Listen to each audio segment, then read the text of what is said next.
Paragraph on science is a blessing. Science is a great blessing.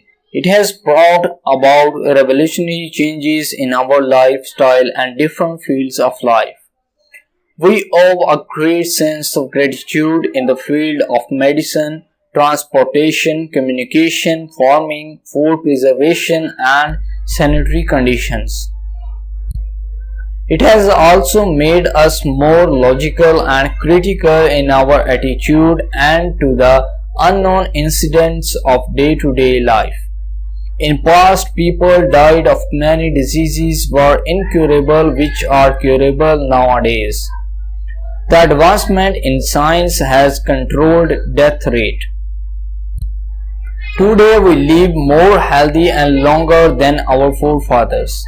Transportation was slow in past, but today we can reach anywhere in the world within few hours.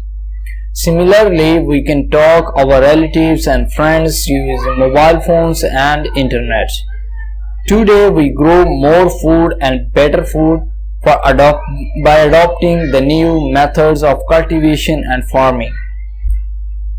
All foods, vegetables and other eatables are available throughout the year.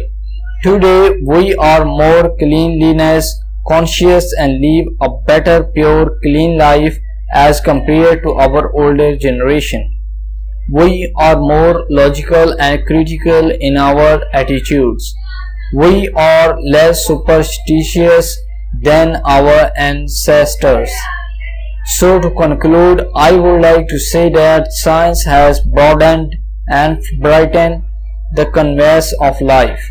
It has added more spice, color and beauty of life. Thank you for watching this video. Please subscribe my channel.